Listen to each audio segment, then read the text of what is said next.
quero ensinar algo para vocês. Ensinar não, né? Eu quero compartilhar esse texto com vocês. Enquanto eu estava estudando esse texto hoje, fui muito ministrado pelo Senhor, pela grandeza e pela profundidade desse texto. Eu sei que semana passada, acho que foi com o Marcelo, deu uma pincelada, né?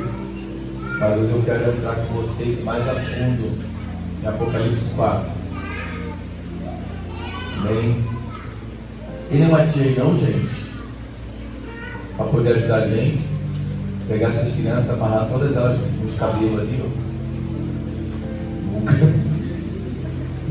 Gente, isso tudo é brincadeira, tá? Pelo amor de Deus. Apocalipse capítulo 4. Você trouxe sua Bíblia, amém? Hoje é estudo bíblico, irmão. Então, por favor, traz sua Bíblia. Glória a Deus. O que diz a mensagem? A palavra do Senhor diz assim, olha. Depois desses acontecimentos, observei uma porta no céu. E a primeira voz que eu ouvira, voz como de trombeta, falando comigo, chamou-me: sobe até aqui, e eu te revelarei os eventos que devem ocorrer depois desses. Imediatamente me vi absolutamente tomado pelo Espírito, e diante de mim estava um trono no céu, e nele estava sentado alguém. Aquele, pois, que estava sentado tinha a fisionomia semelhante às pedras lapidadas de diamante sardônico. Ao redor do trono reluzia um arco-íris parecendo uma esmeralda. Também ao redor do trono havia 24 outros tronos. Vi assentados sobre eles 24 anciãos, vestidos de branco e com coroas de ouro sobre a cabeça. Do trono emanava relâmpagos, vozes e trovões. Perante ele estavam acesas 7 lâmpadas de fogo, que são os 7 Espíritos de Deus. E diante do trono ainda havia algo semelhante a mar de vidro, translúcido como cristal. No centro, circulando o trono, havia 4 seres viventes, cobertos de olhos, tanto na frente como nas costas. O primeiro apresentava um leão. O segundo era semelhante em touro. O terceiro tinha uma semelhança como de ono. O quarto parecia uma águia em pleno voo. Cada um desses seres tinha 6 asas e eram repletos de olhos, tanto ao redor como por baixo das asas. Dia e noite proclamavam sem cessar: Santo, Santo, Santo é o Senhor Deus Todo-Poderoso, aquele que era, aquele que é e que há de vir. Toda vez que os seres viventes exclamam glória, honra e graça àquele que está sentado no trono e o que vive para todo sempre, os 24 anciãos se prostram diante daquele que está sentado no trono e adoram aquele que vive para todo sempre. Eles lançam suas coroas diante do trono e declaram: Nosso Senhor e nosso Deus, Tu és digno de receber a glória, a honra e o poder, porquanto Tu és o Criador de tudo, e por Tua soberana vontade tudo o que há foi criado e veio a existir. Amém? Coloca a mão na sua mente assim, fala assim comigo: Espírito Santo, nessa noite, leva minha mente cativa à mente de Cristo. Repreende todo dominador de mentes, tudo que ataca a minha mente. Nesta noite, eu repreendo em nome de Jesus. Coloca a mão no coração e diga assim comigo: Espírito Santo, eu te autorizo, coloque em mim um espírito de obediência, coloque em mim um coração de carne, para que eu me submeta à tua vontade. Amém. Amém. Amém, queridos? Irmãos, vamos lá, vamos ao estudo de hoje. Hoje eu não vou falar sobre o capítulo 5, eu vou falar somente sobre o capítulo 4, porque eu não quero fazer nada corrido, né? Se eu tiver que falar os 2 capítulos, eu vou acabar fazendo algo muito corrido e eu não gosto. Eu gosto de que você entenda aquilo que eu quero te ensinar, até para que você mude a sua visão do livro de Apocalipse. O livro de Apocalipse não é o livro do tormento, não é o livro do desespero da igreja, não é o livro de terror, né, que pintaram para a gente durante por muito tempo, né? O livro de Apocalipse, na verdade, ele representa a vitória de Cristo e da igreja sobre Satanás e seus demônios. Então, na verdade, para nós, o livro de Apocalipse é o livro extraordinário, é o que traz esperança para cada um de nós de que realmente Deus preparou um céu para nós e que nós estamos indo para lá. Amém ou não? Então, a nossa proposta, né, o nosso propósito é justamente esse: é trazer para a igreja um entendimento claro do livro de Apocalipse, a importância de você compreender, de você entender esse livro e também de você se preparar para a volta de Jesus, irmãos. Sabe o que acontece, irmãos? O povo não acredita mais que Jesus está voltando. Por isso você está vendo uma humanidade muito caída. Você está vendo que as pessoas elas estão mergulhando no pecado, na prostituição, nos vícios. Sabe? Você está vendo que as pessoas estão se entregando. Mas isso é uma profecia. Jesus falou que nos últimos tempos o aumento do pecado iria acontecer. E nós temos visto isso. Então, irmão, Jesus está voltando. Já sai daqui com esse barulho na tua cabeça. Jesus está voltando. E você precisa preparar a sua alma para se encontrar com Ele. Escute, irmãos, preste atenção. Jesus não voltou ainda. Ele está voltando. Porque quando Jesus vier, quando Ele voltar, Ele não vai pisar na terra, irmão. Pelo amor de Deus. Eu já falei isso, né, nos primeiros capítulos que eu estava falando. Eu já expliquei para vocês sobre o milênio, mas eu vou falar isso mais para frente de novo, sobre o milênio. O milênio já está acontecendo. Cristo já governa. Cristo não vai vir na terra e vai ficar 1000 anos nessa terra podre aqui não, irmão. Agora Ele só vem para arrebatar a igreja. Ele nem pisa na terra, Ele vai vir nos ares. Pegou não? Ele vai vir nos ares, vai arrebatar a igreja. Nós vamos subir com Ele. E depois Ele vem e sentencia a humanidade. Porque, escuta aqui, para aqueles que estão lavados e remidos pelo sangue de Jesus, que vivem uma vida de santidade, que foge do pecado, que obedece a palavra do Senhor, para esse não haverá julgamento. Haverá julgamento para os ímpios. Os ímpios saberão porque estão condenados ao inferno, a morte eterna. Eles vão saber. Agora, os lavados e remidos pelo sangue de Jesus, não. Na verdade, nós vamos receber um convite do Senhor. Eu quero falar sobre isso. Entendeu? O convite, passa para mim.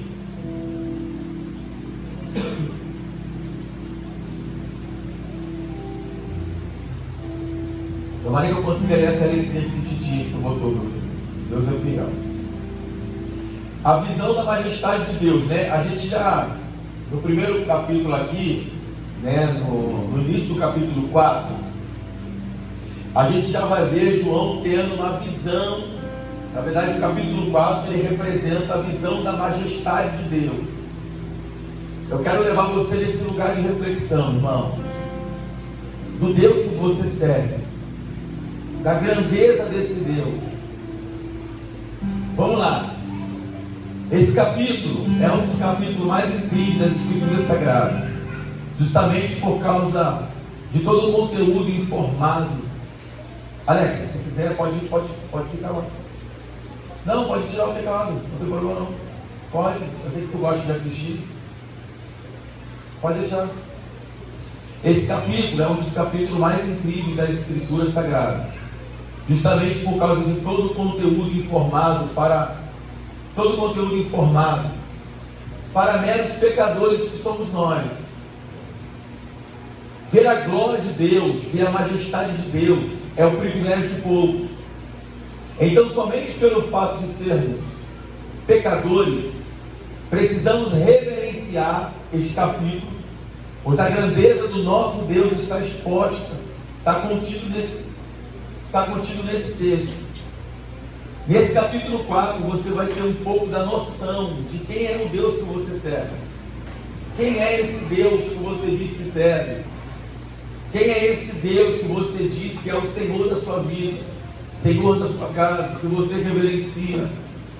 Irmãos, nós somos um povo tão indisciplinado, nós somos um povo sem temor da grandeza de Deus, sem temor da casa de Deus, sem temor da Santa Escritura, que é a palavra do Senhor. E a minha oração nessa noite, sabe qual é, irmãos? Que Deus batize o teu coração com temor e com tremor da presença de Deus, para que você volte de verdade a reverenciar a presença dele nesse lugar. Que você, ao entrar por aquelas portas, você possa entrar de cabeça baixa, não no sentido de tristeza ou de não querer falar com os irmãos, mas em reverência à santidade de Deus, sabe, com temor, tremendo e temendo diante dele. Esse capítulo é justamente para a gente ter um pouco de noção de quem ele é. Passa para mim, por favor. Aqui na introdução eu coloquei isso aqui, olha. Nos capítulos do 1 ao 3 do Apocalipse, João vai ouvir a voz de Deus, vai ser tocado por Deus, vai receber as instruções, ou melhor, as cartas a serem destinadas às 7 igrejas da Ásia. Mas uma coisa me chama a atenção: o lugar que ele estava. Do capítulo 1 ao 3, ele está na ilha de Pátio. E aí a gente pode ver o versículo 9 e 10. Se você olhar o capítulo 1, o versículo 9 e 10 diz assim: olha, eu, João, irmão vosso e companheiro de sofrimento, no reino e na perseverança da fé em Jesus, estava onde? Na ilha de Pátmos, por causa de quem? Da palavra de Deus e do testemunho de Jesus. Aí ele vai dizer: e no dia do Senhor eu achei-me exaltado em espírito, quando ouvi atrás de mim uma voz forte, com som de trombeta. Perceba que João, ele vai dizer o seguinte: olha, eu estava na ilha de Pátmos, e de repente eu me vi exaltado em espírito no dia do Senhor. Esse dia do Senhor dá a entender que era o sábado, o sabate, que é o dia do Senhor para o judeu. Para nós, na cultura que nós seguimos, é o domingo. O domingo é considerado o domingo do Senhor. Então preste atenção, olha para esse irmão que está do seu lado e fala só: nesse dia, não é dia de você ir no shopping. Nesse dia, não é dia de receber visita em casa.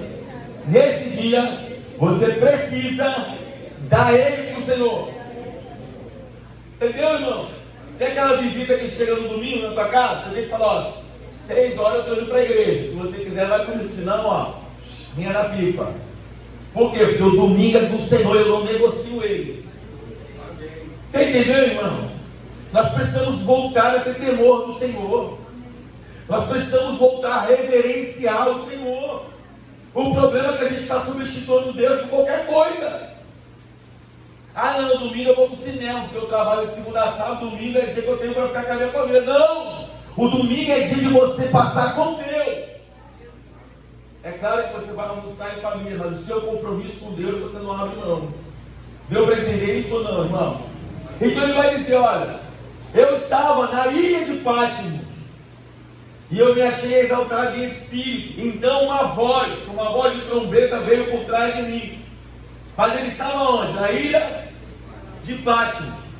Aí agora, no capítulo 4, João vai falar de novo. Olha o que ele vai dizer: depois desse acontecimento, observei uma porta no céu, e a primeira voz que eu ouvira, voz como de trombeta falando comigo, chamou-me: sobe até aqui. Agora de novo a voz vem. A voz como de trombeta, irmão, pelo amor de Deus. Que voz é essa, irmão? Alguém já ouviu essa voz? Ele está dizendo: aquela voz que eu ouvi lá na ilha de Pátmos, voz de trombeta, eu ouvi ela de novo. E ela disse: sobe aqui. E aqui eu botei aqui, ó, João, então vai dizer, depois desse acontecimento, abriu-se uma porta no céu. Preste atenção, no capítulo 1, ele está na ilha de Patmos. Agora no capítulo 4, abre uma porta no céu. E a voz de trombeta, posso conjecturar a voz? Não? João. Filho de Moreira. João. E ele vai dizer assim, ó, e aquela voz de trombeta eu ouvi ela de novo. Mas a voz disse para João, sabe o que é isso? João. E a voz de trombeta, irmão, vem de novo. Só que agora o que a voz fala para ele? Sobe até aqui. Abriu uma porta no céu. João estava onde? Na ilha dele? Do capítulo 1 ao capítulo 3, ele está na ilha de Patmos, mas Deus está dando visões para ele. Agora Deus vai falar para ele assim, ó, Deus vai fazer um convite para João. Sobe até aqui, João. Deus vai convidar João a subir para onde? Para onde ele estava. Passa para mim. Esse negócio ficou meio neve. Pode botar o vermelho, meu filho. Sabe que Jesus tem poder.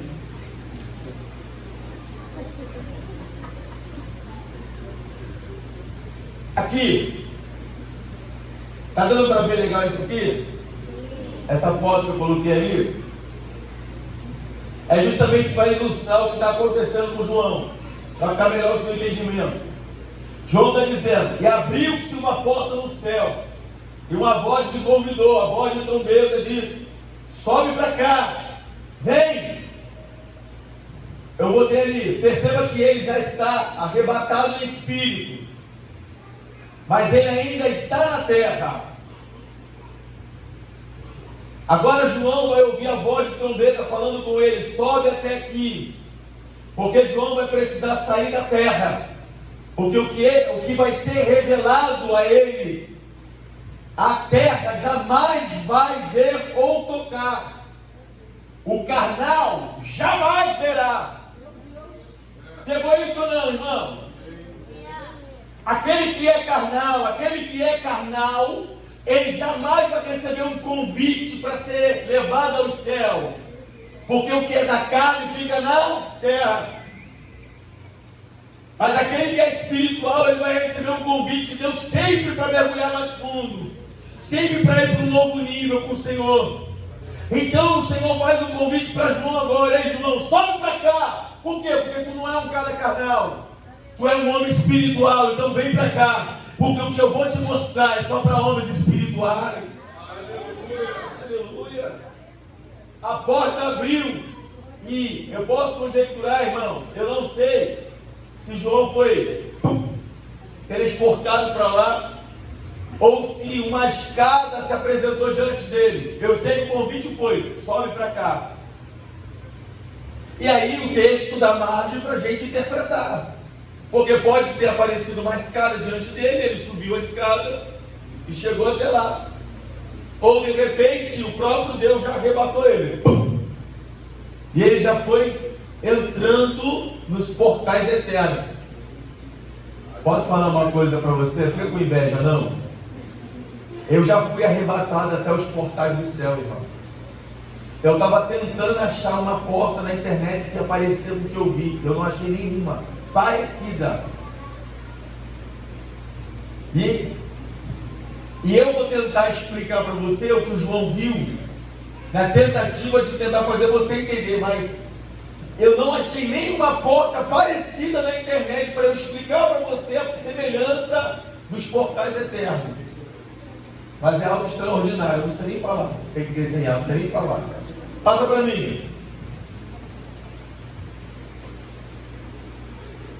Passa para mim.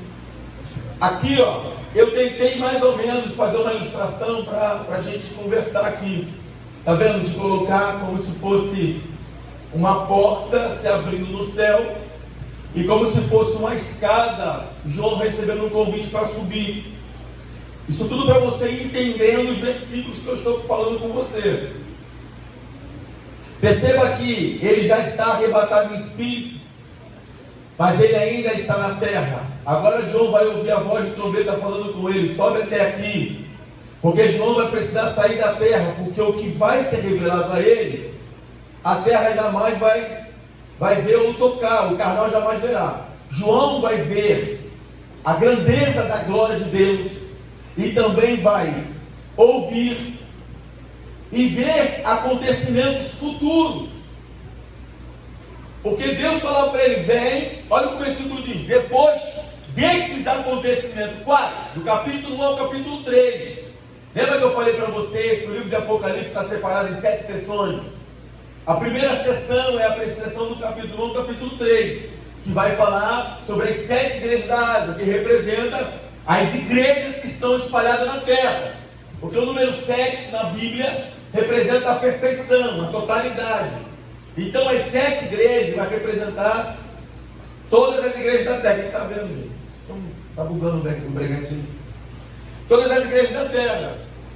Então agora João ele vai receber o convite do Senhor, e o Senhor fala para ele: depois desses acontecimentos, qual? Das 7 igrejas que eu já te mostrei, a partir de agora vai entrar o capítulo 4. O capítulo 4 ele vai se encerrar até o capítulo 8, porque no capítulo 8 você vai ver a abertura dos 7 selos.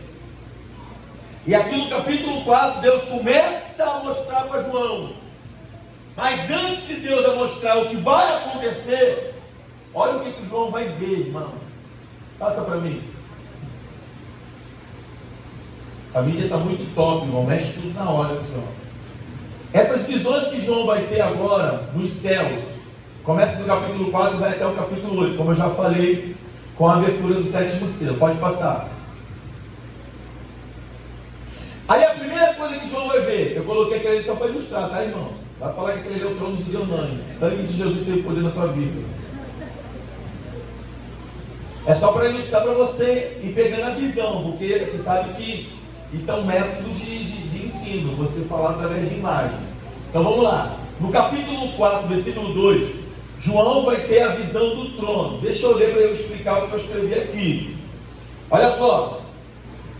Imediatamente me vi absolutamente tomado pelo Espírito, e diante de mim estava um trono no céu, e nele assentado alguém.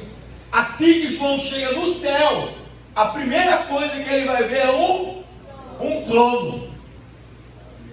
Olha, Davi, não tem 3 tronos, não? Por que ele vê só um trono, irmão?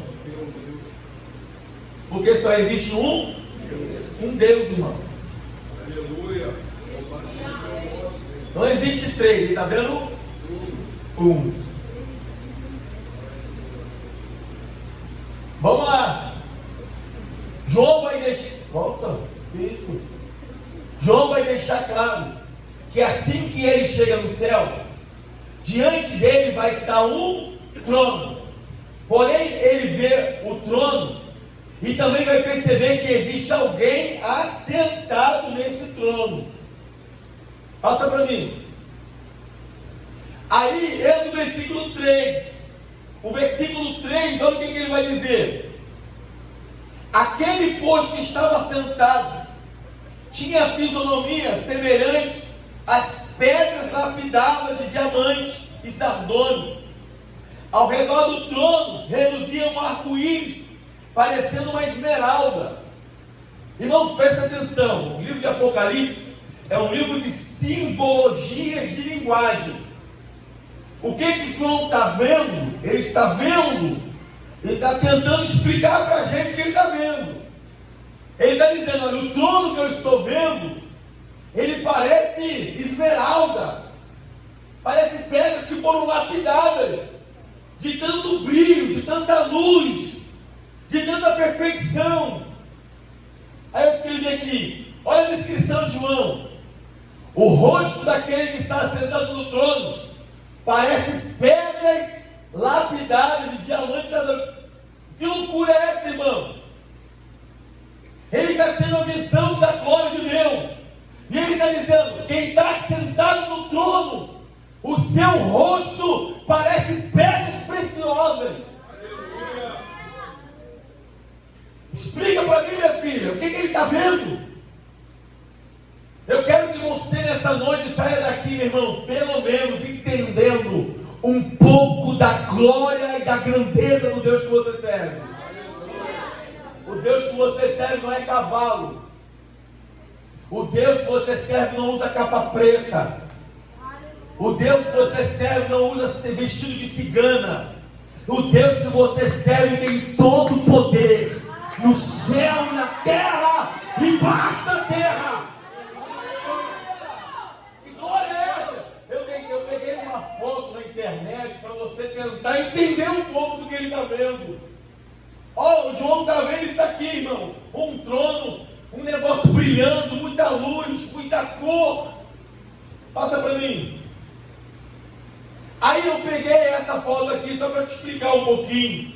Olha o que é um diamante no polido. Essa aqui é a pedra de sardônio. Ele está dizendo, o rosto dele parece diamante com pedra de sardônio. Agora tu mistura essas pedras, irmão. Vê o que vai dar isso? O que João está dizendo para mim é, eu não consigo explicar, eu estou tentando falar, mas não dá para explicar o que eu estou vendo. Passa para mim. Aqui eu botei de novo a foto do trono, por causa da esmeralda. Olha a beleza da esmeralda. Sabe quanto custa essa? Você está vendo que aqui tem uma mão, tá vendo? Sabe quanto custa essa pedrinha aqui? Está na internet, R$990 mil. Essa pedrinha aqui desse tamanho. Mas eu não quero nem falar da pedra, é a cor da pedra.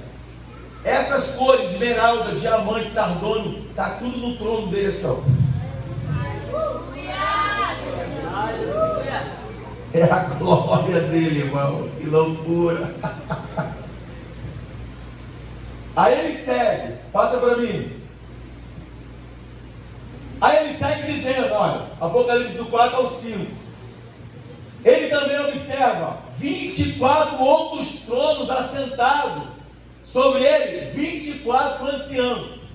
João entra no céu, pum, ele vê um trono, pá. Porque você pode observar, olha que coisa extraordinária, irmão. Quando ele chega no céu, ele vê qual trono primeiro?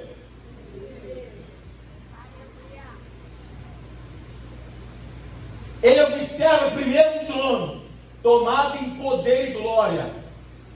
Aí depois que ele vê tudo que esse trono tem, aí ele fala, eu observei que tinha mais 24 tronos. Mas ele primeiro observa o trono do poderoso. Depois ele vai olhar o trono dos anciãos. Mas o trono que mais chama a atenção dele é o trono mais exaltado do trono, meu irmão. Aí ele vai vir mais 24 tronos e 24 anciãos assentados neles. Ancião, já se entende que são seres com um aspecto mais envelhecido. Ok? Vamos entender isso aqui, irmãos, porque anjo não tem corpo físico. Anjos são seres espirituais. Amém? Então anjo envelhece? Não. Mas eles tinham um aspecto. Tanto que a descrição que ele diz é 24 tronos e 24 anciãos. Era o aspecto deles.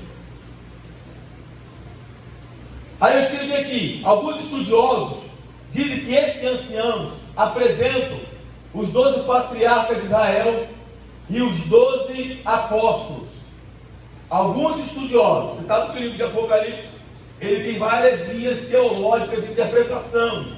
Então, essa é uma linha de interpretação, que são os 12 príncipes de Israel, os 12 líderes, os 12 patriarcas, que representam as 12 tribos, e os outros 12 apontam para os 12 apóstolos, porque o Senhor Jesus falou para ele. Lembra quando Pedro falou assim, ó, Senhor, nós deixamos tudo para te seguir, o que nós ganharemos? Jesus falou o que para ele? Vocês se assentarão em 12 tronos e julgarão Israel comigo.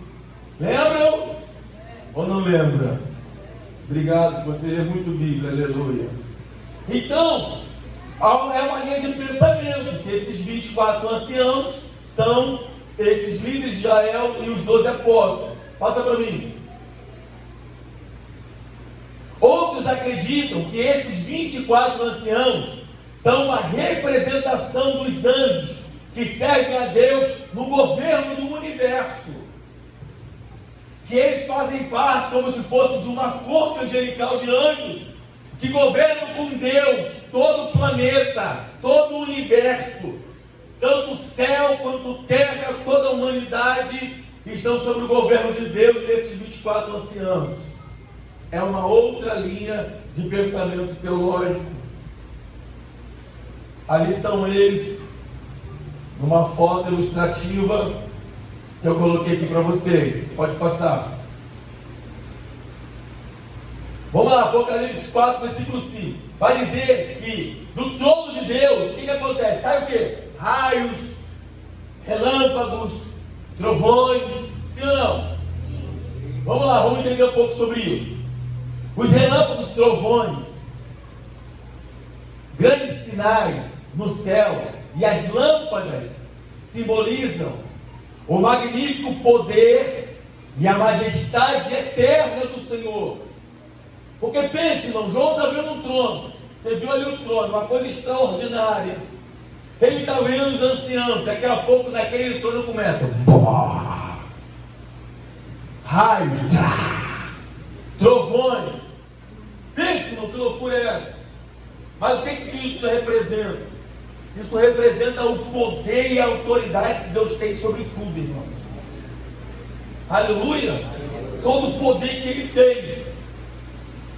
Na visão do Apocalipse, esses fenômenos estão sempre associados a algum acontecimento relevante para a humanidade e que se passa nas amplas e maravilhosas dependências do tempo celestial. A expressão, os 7 espíritos, é apenas uma maneira simbólica de mostrar o poder e a majestade perfeita do Espírito de Deus, uma vez que o 7 é sempre o número da perfeição e da completeza, ou seja, da totalidade de tudo. Então você vai perceber que esse versículo, o versículo 5, depois que ele tem a visão do trono, a visão dos 24 anciãos, ele vai falar sobre isso. Olha, do trono emanava relâmpagos, vozes, trovões. Perante ele estavam acesas 7 lâmpadas de fogo, que são os 7 Espíritos de Deus. E o que eu já expliquei sobre esses 7 Espíritos de Deus? Que são formas de atuação de Deus na humanidade. São formas de Deus atuar. Gênesis capítulo 1, o que vai dizer? Que Deus criou o céu e a terra era sem forma e o Espírito de Deus pairava sobre a face do abismo. Então a gente começa a perceber a movimentação do Espírito de Deus no processo da criação. Então, quando está dizendo os 7 Espíritos de Deus, está dizendo a totalidade de Deus, o Espírito de Deus agindo na humanidade, Deus atuando, Deus cooperando com todas as coisas. Amém até aí, irmãos? O versículo 6 diz assim, ó, e diante do trono ainda havia algo semelhante ao mar de vidro, translúcido como um cristal. No centro, circundando o trono, havia 4 seres viventes cobertos de olhos, tanto na frente como as costas. Eu confesso para vocês que quando eu estava estudando esse texto, pode passar para mim, eu estava tentando compreender esse mar de cristal, irmão. Falei, meu Deus, que loucura é essa, Senhor? Diante do trono do Senhor tem um mar como um mar de cristal. Irmãos, não tem como a gente não pensar ou imaginar que diante do trono de Deus, esse mar de vidro translúcido como cristal, é como se fosse águas que fluem do trono do Senhor, mas são águas cristalinas, são águas purificadoras que Jó vai ter a visão, Ezequiel vai ter a visão, Isaías vai ter a visão, e eles vão dizer, as águas que saem do trono do Senhor são águas cristalinas, são águas, sabe, puras, são águas que quando fluem, aonde passa, cura, toca todas as coisas. E não tem como a gente não pensar, já que se é um mar e cai diante do trono de Deus, eu tenho certeza que a glória de Deus reflete daquele mar de cristal. Por isso que ele tem uma semelhança como um cristal, porque ele vai refletindo a glória de Deus. Aleluia. Amém ou não? E aí ele vai falar sobre os seres viventes, irmão. A gente começa a entrar aqui agora em um ambiente, pode pegar, meu filho, derrubou o pé. A gente entra agora num ambiente, irmãos, extraordinário. Até aqui ele está vendo o trono, viu a glória, viu os anciãos. Agora ele está dizendo que diante do trono havia 7 espíritos e incendiados. Só que agora ele vai dizer, e eu vi também 4 seres viventes cobertos de olhos, tanto na frente quanto nas costas. E ele vai dar a descrição desses seres. Aqui ainda no capítulo 6, olha, os 4 seres pertencem a uma ordem elevada de criaturas angelicais, cuja missão é zelar pelo trono celestial, enquanto coordenam uma sistemática e interminável proclamação de louvor e adoração a Deus. Com seus muitos olhos, nada escapa da atenção e do cuidado deles. Passa para mim.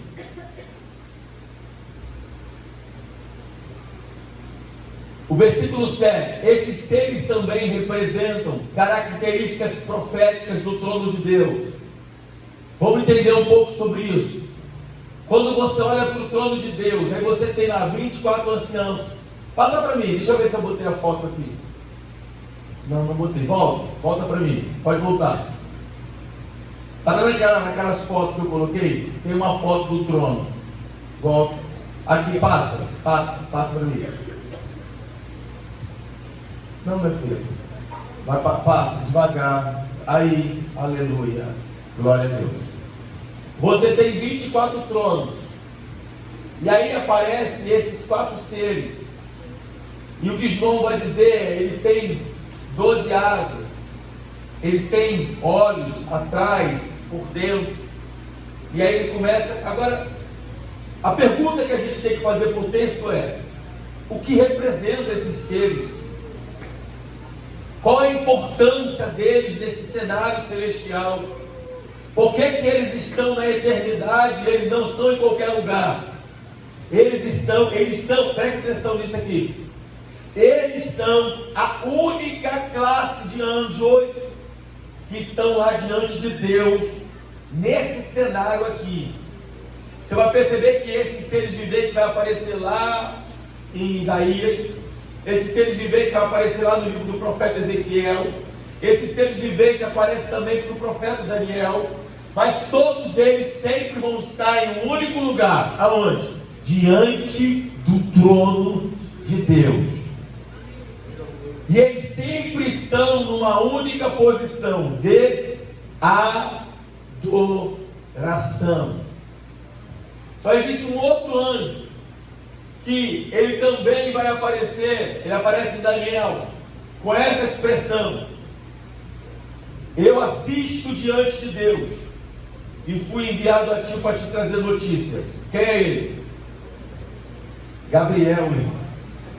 É o único anjo que diz, que vai ter essa expressão: eu sou Gabriel e eu assisto diante de Deus. Agora, como que Gabriel assiste diante de Deus, eu não sei. Só sei que João diz diante do trono tem 24 tronos. E também 4 seres viventes que estão ali fazendo alguma coisa, irmão. Passa para mim. Volta lá para o 4:7. Aí, então ele vai dizer: o primeiro que eu vi, o primeiro anjo que eu vi, desses seres celestiais, está lá no versículo 7, ele tem um aspecto como do leão. O que representa o leão, irmão? Vamos trazer para a nossa realidade. O que representa o leão na selva? Ele é considerado quem? O rei da selva. Quando você olha para o leão, o que você vê nele?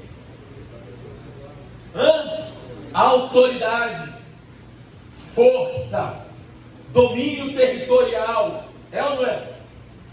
Então preste atenção, nós precisamos linkar isso, essa imagem do leão, ao que João está vendo. João está vendo um anjo com aspecto de leão, e ele está onde? Diante do trono de Deus. Então isso quer dizer que o trono de Deus é um trono de governo e autoridade. Amém ou não? Amém. E não existe governo e autoridade maior do que o trono de Deus.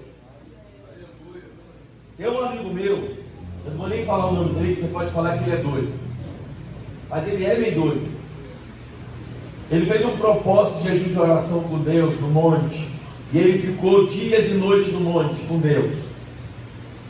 Ele disse que teve uma hora de madrugada que ele foi sentindo tanta presença de Deus, tanto, que ele foi para uma parte assim do monte, só estava ele mais um irmão, parece, e o irmão parece que estava dormindo e ele estava sozinho. E ele começou a sentir tanta presença de Deus e gritar, Deus aparece, mostra a tua glória, aquela coisa toda. Irmãos, ele disse que de repente a visão espiritual dele abriu. Quando a visão espiritual dele abriu, ele viu. Ele contou para mim e para minha esposa. Ele falou: eu não posso contar isso para qualquer pessoa, porque eles não vão acreditar. A minha visão abriu. Eu comecei a ver os anjos demônios guerreando no ambiente espiritual. Eu vi com os meus olhos abertos. Eu comecei a ver. E as espadas dos anjos, os anjos grandão, os demônios grandão, eles lutando. Só que de repente, Leandro, foi um negócio tão forte. Ele falou que de repente raios começou a cortar o céu. Ele disse que quando os raios começou a cortar o céu, a batalha dos anjos e dos demônios pararam. E todos eles se curvaram. Só de falar isso, dá tão... Ele falou: Leandro, todos eles pararam de lutar e se curvaram.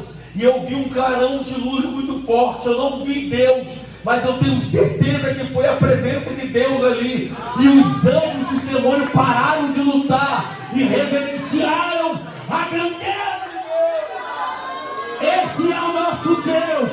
Ele tem todo o poder e toda a autoridade. Não tem anjo, não tem demônio, todos se curvam diante dele, meu irmão. Não tem demônio, não tem, todos têm que se curvar. Aleluia! É uma característica do trono de Deus, governo de autoridade, de poder. A outra característica do trono de Deus, ele vai falar o touro. Ele vai dizer, e um touro, o segundo era semelhante a um touro.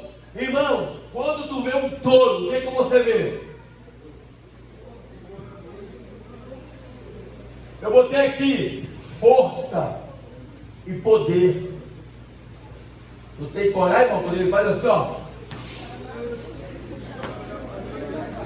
aquele cabeção parrudão, meu irmão.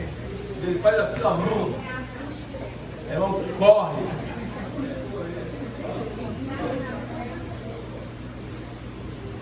Por quê? Porque o touro, ele representa isso, força. Ele representa esse poder. O que é isso, pastor? Esse ser vivente representa mais uma característica do trono de Deus. É um trono de força e de poder. Olha para alguém que está perto de você e fala assim: entenda uma coisa, o teu Deus não é fraco.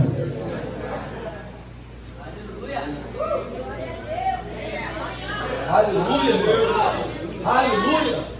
O teu Deus não é um Deus fraco. O teu Deus é um Deus que tem força. Ele tem todo o poder. Aleluia. Glória a Deus. Aí ele vai dizer um terceiro. Ele vai dizer, e vi um terceiro ser. O terceiro era semelhante ao homem. Aí tu pergunta, a figura do homem? Sim, irmãos. Porque a figura do homem na eternidade representa a ciência, representa o conhecimento. Representa sabedoria, conhecimento. Então o trono de Deus, presta atenção, não é um trono ignorante. Não é um trono de pessoas ignorantes, desinformadas. Não, meu irmão. O trono de Deus é um trono de conhecimento, de sabedoria. O teu Deus não é ignorante, irmão. Teu Deus é o Deus dono de toda a a sabedoria. Ele deu só um pouquinho, uma gota de sabedoria para o médico. Ele deu uma gota de sabedoria para o engenheiro. Ele deu uma gota, porque ele é o arquiteto de tudo, irmão. Alguém que, pelo amor de Deus, alguém já estudou astrologia aqui? Alguém pelo menos tem curiosidade de conhecer a anatomia humana? Você já parou para estudar essa bolota que tem na tua cara que tu chama de olho? Quantas coisas tu compõe ela?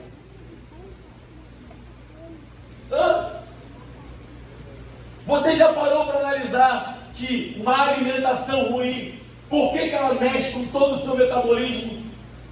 Você já parou para analisar, irmão, o que tem na natureza que Deus criou? Quantas medicinas, chá, medicinal, frutas, tem todos os componentes que nós precisamos para nos alimentar bem. Nas frutas, nos legumes, nos vegetais, nas verduras. Sabe quem fez tudo isso? Alguém com muito conhecimento e muita sabedoria, né? Aí Deus pega o homem e fala assim: ei, você vai ser médico. Bota dentro do cara o desejo de ser médico.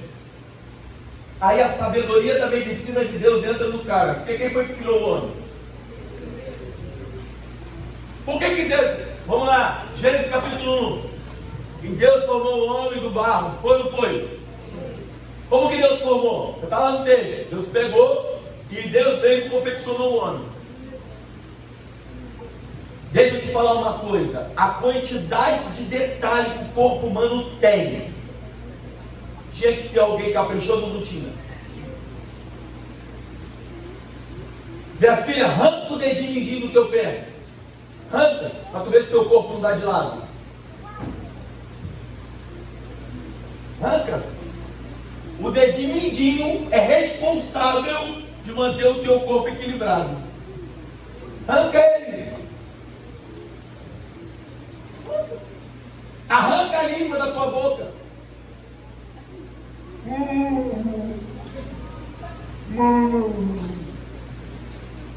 Você vai descobrir que só alguém perfeccionista no detalhe seria capaz de criar a língua com o propósito de perceber o gosto dos alimentos e de você falar, irmão. Aleluia. Só alguém com muito detalhe, irmão, capaz de botar esse negócio grande que tem no teu rosto, chamado nariz, que é capaz de você perceber o cheiro de qualquer coisa. Você está entendendo o nível de sabedoria de Deus, irmão? Aí quando você vai para a astrologia, que você vai estudar as conexões dos astros, tu fica, meu Deus do céu, como que ele criou isso? E os homens estão tentando estudar para tentar descobrir aquilo que Deus criou na eternidade. Então o homem representa isso, a ciência, o conhecimento.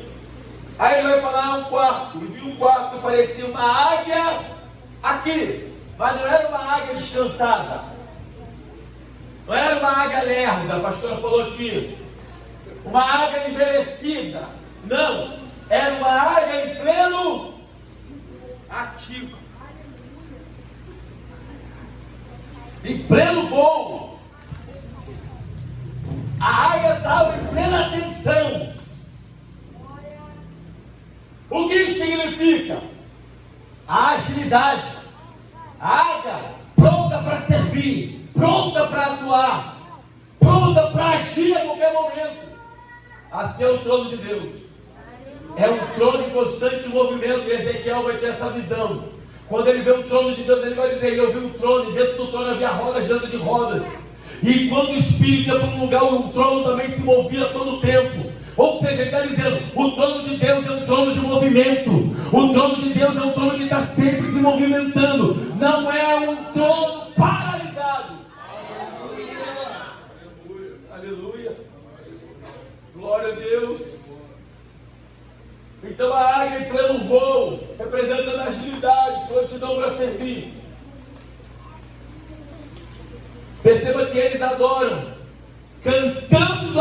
santidade de Deus. Quantas vezes? 3 vezes. Não é isso que eles fazem?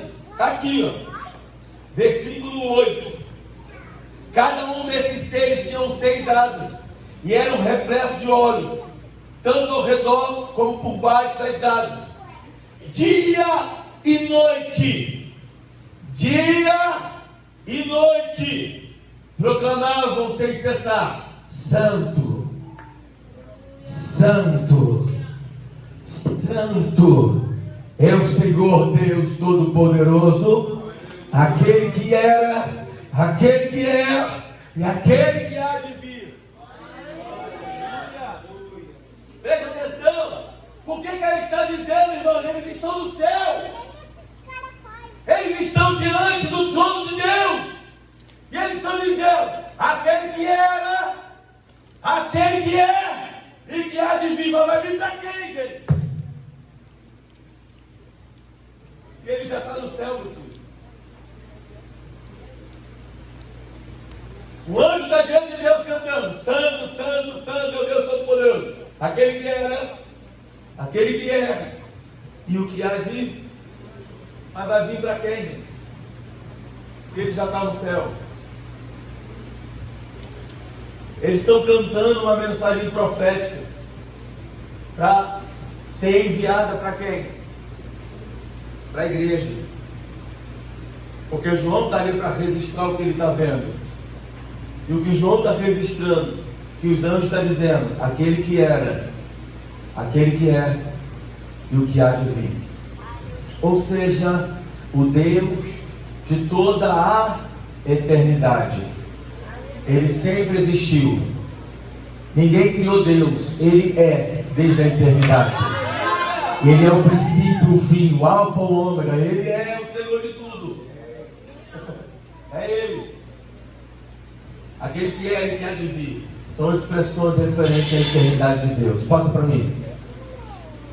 No versículo 9 ao 10. Perceba a sintonia na hora da adoração. Isso aqui é fantástico, irmão. E é aqui que eu quero falar com você. Quando eu falei aqui, nós precisamos temer ao Senhor. Nós precisamos de uma restauração de temor, irmão. Restauração de temor. Medo de pecar. Medo de pecar contra o Senhor. Alguém, por favor, pega essa criança aí. Ela tem pai e mãe, não? Medo de pecar. Medo de ferir a santidade de Deus. Nós precisamos de uma restauração de temor. Para que a gente verdadeiramente possamos reverenciar a presença do Senhor. Escute isso aqui. Preste atenção nisso. O versículo 9 ao 10. Olha isso. Toda vez que os seres viventes clamam: glória. Olha isso. Os seres viventes: glória, honra e graças àquele que está sentado no trono e que vive para todo sempre. Os 24, olha isso, presta atenção. Os seres viventes estão cantando, olha: glória, honra e ações de graça. Olha os seres viventes cantando: glória, honra e ações de graça. Aquele que está sentado sobre o trono e vive para todo sempre. Quando eles estão cantando, olha os 24 anciãos, versículo 10. Os 24 anciãos então se prostram diante daquele que está sentado no trono e adoram aquele que vive para todo sempre. E eles lançam suas coroas diante do trono e declaram. Vamos fazer uma conjecturação aqui? Vem cá, tropinha, vem cá rapidinho. Vem, tropinha, vem cá.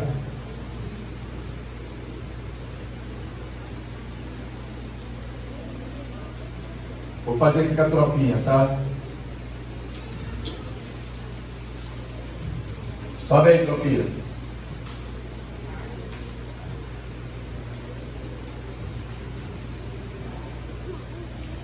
Deixa eu pegar 2 aqui. Vem cá, você. Fica aqui na frente. Pronto. fica aqui. Vem, meu filho, você. Centraliza. Centraliza, isso, garoto bom. Você vem cá, fica aqui. Frente pra lá. Vem cá, vem aqui. Frente pra lá. Fica aqui.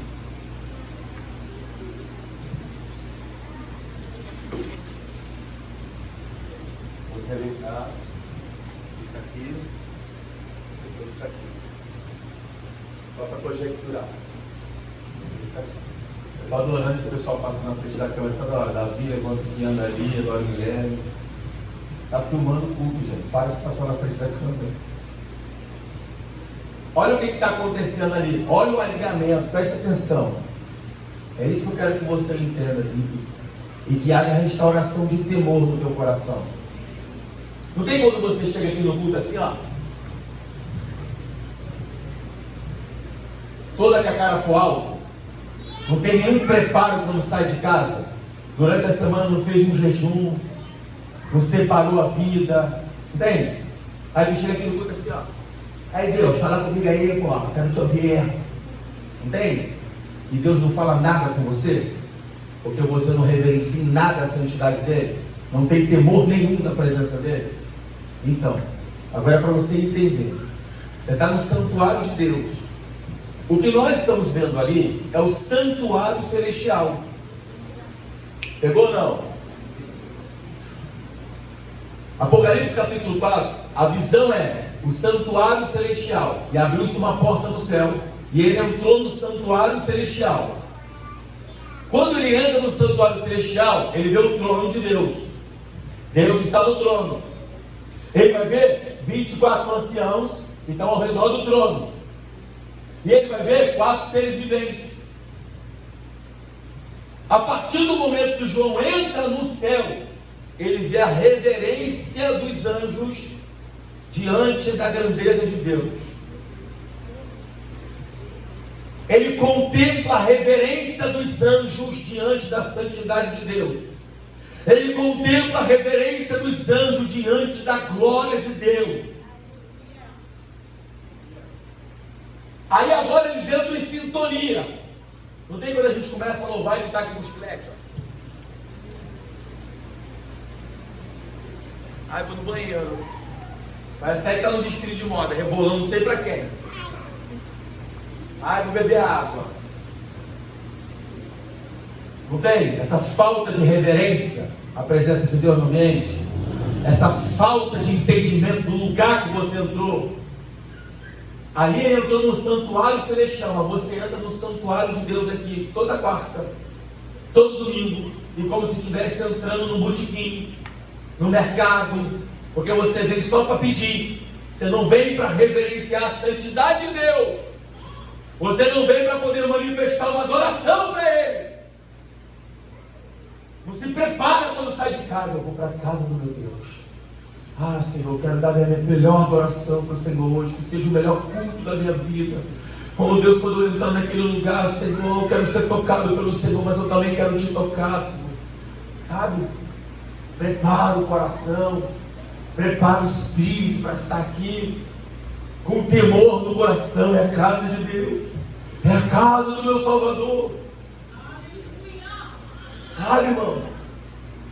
Aí haverá sintonia entre o ministério de louvor que está aqui, entre a igreja que está aqui preparada, o ministério preparado, igreja preparada, sintonia na adoração. Aí olha a sintonia dos anjos. Os serafins começam. Serafins. O serafim, fica direito, serafim. Bota a mãozinha assim. Normal. Posição de soldado, vai. Soldado, aqui, ó. Ó, pastor.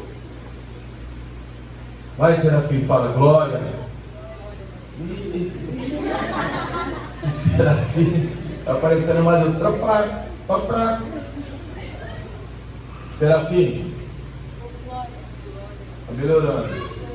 Glória! Não, não é aleluia, não. Serafim, ó. Vai, Serafim. Glória! Glória! Honra!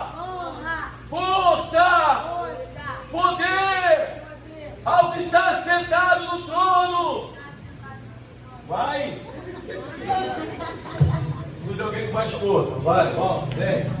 Vai ser esse ancião. Tem que ser ancião.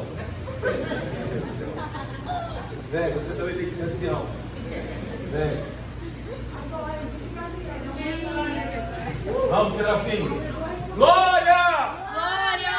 Força! Força! Poder! Poder! Ao que está sobre o trono! Ao que está sobre o trono! Santo! Santo! Santo! Santo! Santo! Santo! É o Deus É o Todo-Poderoso! Deus Todo-Poderoso! Santo! Santo! Santo! Santo! Santo! Santo! É o Deus Todo-Poderoso! É o Deus Todo-Poderoso!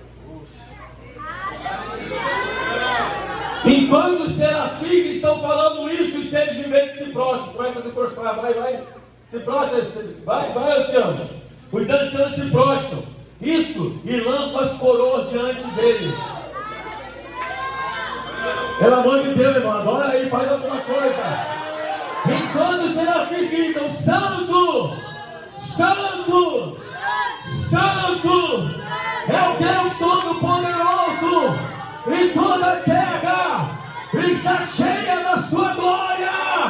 Os anciãos começam a dizer: sim, a Ele a honra, a glória, o poder para todos sempre. Você pode glorificar a igreja. Aplauda o nome do Senhor Jesus. Aleluia. Glória a Deus.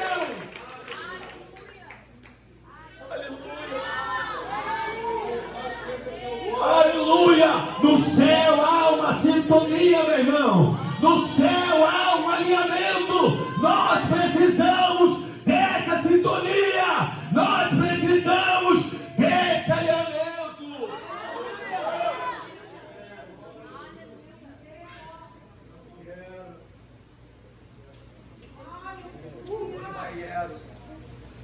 Sabe quando tu vai ver a glória de Deus? Nunca. Sabe quando tu vai ser tocado pela glória de Deus? Nunca. Sabe quando tu vai para o céu? Nunca. Porque o céu não é para gente relaxada, bagunceira, gente irreverente, sem temor no coração, sem santidade. Porque tu vai chegar no céu, tu vai querer acabar com isso aqui que está acontecendo, ó. O teu comportamento.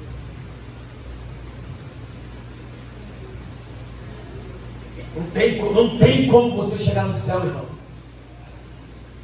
Que possamos ser batizados no temor e no tremor do Senhor nessa noite. Que o nosso coração seja esmagado pelos pés de Jesus e que possamos reverenciar a sua santidade. Quando você passar por aquelas portas ali, reverencia. É a casa de Deus. É o tabernáculo do Senhor. Oh Deus, que todo temor caia no meu coração, na tua presença. Ensina-me o temor da tua presença, Senhor. Ensina-me o temor da tua presença. Ensina-me a andar em santidade. Porque tu és um Deus santo, santo, santo. Aleluia. Aleluia. Glória a Deus. Quem ministra no altar não pode ser relaxado. Quem ministra no altar não pode ser bagunceiro. Quem ministra para o altar tem que ser planejado, tem que se organizar. Vida separada, vida santa. Não pode ter bagunça. Altar é um lugar sério. Quem ministra no altar tem que ter vida separada, entendendo que eu estou diante da santidade de Deus. Aleluia, glória a Deus. Deixa eu terminar com os anciãos e os serafins aqui, os seres viventes aqui, aleluia. Glória a Deus. Aí sabe o que eles fazem? Enquanto, preste atenção nisso, enquanto os seres viventes estão exaltando a Ele, os anciãos, eles se levantam do seu trono, porque eles estão no trono, e eles têm uma coroa. Eles se lançam no chão, pega a sua coroa e apresenta diante daquele que está sentado no trono. O que isso significa? Passa para mim. Não, está aqui, volta. Vocês já passaram. Perceba a sintonia na hora da adoração. Enquanto os seres viventes cantam, os anciãos, em hebraico, significa shahak. Isso aparece 170 vezes no Antigo Testamento, quer dizer, inclina-se. Ele cai diante de Deus. Eles prostram-se, se ajoelham diante do Senhor. Em hebraico quer dizer cair diante de Deus. Eles se lançam mesmo, irmão. Eles se jogam. Volta para mim aquela imagem daqueles anciãos prostrados. Volta ali, pastor. É mais ou menos isso. Eles se lançam. E a coroa diante do trono do Cordeiro. Passa para mim. Para lá onde eles estavam. Isso. São aqui representados como lançando suas coroas aos seus pés, em sinal de que eles devem ser um triunfo. Essa atitude de lançar a coroa diante do Senhor que está no trono, o que isso significa? Que os anciãos, eles reconhecem o triunfo daquele que está no trono. Vou explicar isso aqui. A seus acordos providenciais, a seu governo sábio e misericordioso, eles devem que sejam coroados. E portanto, é apropriado que eles reconheçam isso de maneira adequada, colocando suas coroas aos pés. A atitude deles pegarem a coroa e lançar aos pés do Cordeiro que está diante do trono, eles estão reconhecendo o triunfo daquele que está no trono. Eles reconhecem a misericórdia daquele que está no trono.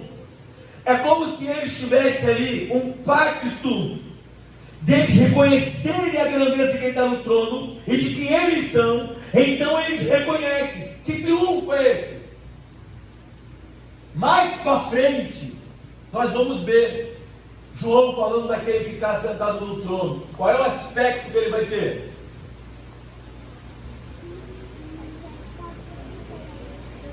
Tomara que vocês vão pelo menos para o céu, irmãos.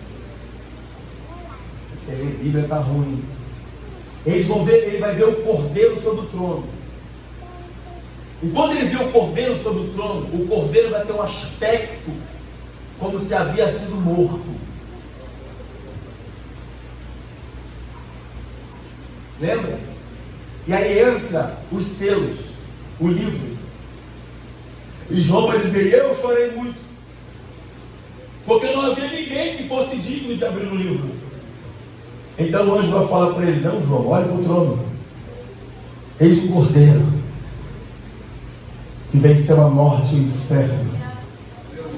Os anciãos lançam a coroa diante dos pés dele, reconhecendo o seu triunfo sobre Satanás, sobre seus demônios, sobre a morte. Eles reconhecem o Cristo vitorioso que está sentado no trono.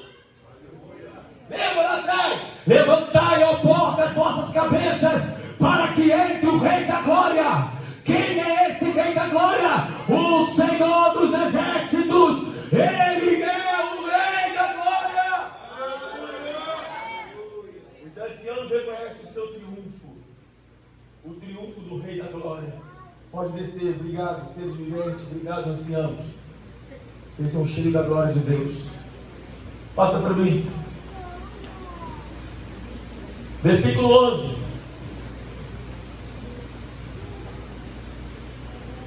É o último versículo. O canto dos seres viventes se une ao cântico dos anciãos, se tornando uma exaltação suprema à grandeza e ao poder do nosso Deus para todos sempre. Amém. Olha o que diz o texto. Olha o que os anciãos agora vão cantar. Primeiro os serafins cantam. Os seres viventes cantam. Santo, santo, santo é o Senhor. Os anciãos se prostram. Coloca suas coroas diante dele, reconhecendo o seu triunfo. Agora os anciãos vão começar a cantar. E o que eles cantam? Ao nosso Senhor e nosso Deus, Tu és digno de receber a glória, a honra e o poder, porquanto Tu és o Criador de tudo, e por Tua soberana vontade, tudo o que há foi criado e veio a existir. O cântico dos seres viventes se junta o cântico dos anciãos, e o céu é repleto de adoração. Aleluia. Nós precisamos desse ambiente aqui, irmãos. Fique de pé. Nós precisamos desse ambiente de adoração. Nós precisamos entender o lugar que nós entramos. E nós precisamos reverenciar a grandeza de Deus. Que essa noite caia temor sobre você. Pode fechar os seus olhos. Que essa noite caia temor no teu coração.